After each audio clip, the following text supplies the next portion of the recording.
Bledsoe was arrested. Patrick Montgomery was in court. Jonathan Manapa will stay in federal custody. No, I don't take responsibility at all. Hey everyone, welcome to the show's 52-year-old Florida man and Proud Boys member Christopher Worrell participated in group chats on Telegram in the lead up to the Capitol attack.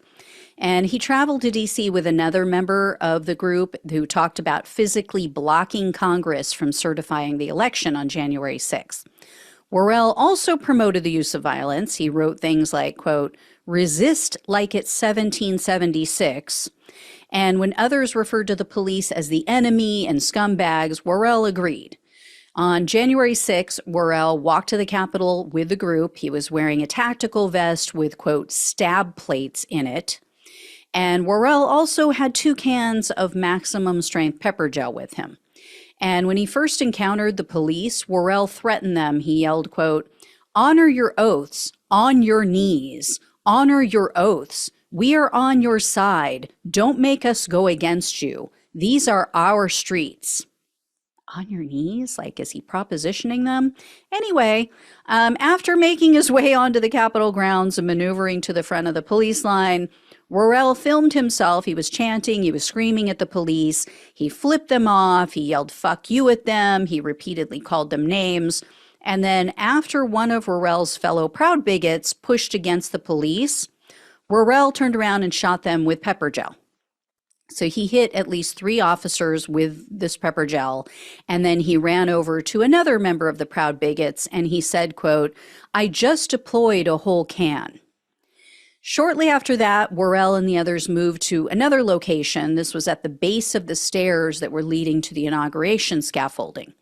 After another member of Worrell's group pushed against the officers, and that set off the crowd and everything just went crazy, and that helped to break the police line, Worrell was heard yelling, quote, "yeah, taking the Capitol." He actually never entered the Capitol, though. He did end up walking up the stairs. He was on the Lower West Terrace, but he didn't actually enter the building. But he remained on the Capitol grounds within the restricted area for about an hour, and they say he was within several feet of the Capitol doors. Following the Capitol attack, Worrell received a Proud Boys challenge coin. So you guys may have seen this. It showed the date. It had an image of the Capitol building. There was a noose, a guillotine, and flames. But, you know, it was a peaceful protest. So Worrell went online and he was downplaying their violence while he's celebrating behind the scenes. On Facebook, he wrote, quote, "the violence was perpetrated on civil protesters. Not one person was causing harm or inciting violence on those Capitol steps. The Capitol Commie Police fired tear gas and flashbangs into a peaceful crowd." Peaceful, just, you know, hitting them with pepper gel. He later admitted at his trial that, yes, that statement was false, and Worrell posted additional lies about the police opening doors, about them letting people in. He repeated those lies then again in an FBI interview on January 18th of 2021, and he blamed the Capitol attack, of course, on Antifa, BLM, paid actors, you know, the typical yada, yada, yada. So Worrell was arrested on March 12th of 2021, and in a second superseding indictment, he was charged with obstructing an official proceeding, entering restricted grounds with a dangerous weapon, disorderly conduct on restricted grounds with a dangerous weapon, physical violence on restricted grounds with a dangerous weapon, physical violence on Capitol grounds, civil disorder, and assaulting officers with a dangerous weapon. Worrell refused a plea deal. He opted for a bench trial. And at his trial, an officer testified that Worrell refused to turn himself in. They gave him 2 separate orders to turn himself in prior to his arrest. The prosecutor said that basically Worrell took off. I don't know if they confronted him physically, you know, in person and said, "follow us to the police station" or what, but they said that it gave Worrell over 2 hours alone with his phone. During those 2 hours, he received 2 messages from other Proud bigots, and they advised him to turn off his location and then also to clear his phone. Worrell replied to one of them and he said, quote, "Done, gonna zap it." And the police found videos on a backup cloud service that were not on Worrell's phone when they seized it. His Telegram app had also been deleted, but the FBI said that they were able to recover some of his communications on the app on other Proud Bigots phones and on their apps. And then Worrell participated in 2 proffer sessions following his arrest. So that's where you're supposed to tell the truth and nothing but the truth and give up what you know so you can get more leniency for yourself. Well, he continually lied to the FBI in these proffer sessions, continued to downplay his actions. And then while Worrell was incarcerated following his arrest, because he was in prison for a short time, he called into Newsmax and he did an interview with them in which he lied and he said that the assault charge against him was, quote, completely false and fabricated, even though it's literally on video. There are literally photos and videos of him shooting pepper spray at the police.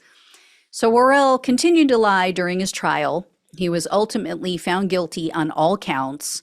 So Worrell faced up to 20 years in prison, 3 years of probation, and $250,000 in fines. And this time, the prosecutor requested a pretty decent sentence. The government asked for 14 years in prison, 3 years of probation, and $2,000 in restitution. Plus, they set a fine of up to $181,000. They said in their sentencing memo that the fine should be based on his fundraising. So they were going to leave it up to the judge on the specific amount. And the prosecutor sought a longer than normal sentence in this case for quite a few reasons. So for one, Worrell has a criminal history. Some of it is dated. So he had 3 convictions between 1991 and the year 2000, basically for property crimes and then 1 charge of disorderly conduct. Then, years later, Worrell pleaded no contest after impersonating an officer. Apparently, he tried to pull a woman over. She was driving alone. He tells her he's a cop. He tries to pull her over. And then the police found handcuffs, weapons, and a fake badge in his vehicle. So that's pretty creepy. Worrell has also lied about his time in the military. He enlisted in the Air Force in July of 1990, and by December of that year, they kicked him out. They said that he failed to show up for work on 4 different occasions. He also left base against their orders on 2 other occasions, and then he lied about being able to leave base. Yet in interviews and written communication, Worrell has told people that he, quote, fought in a Muslim war.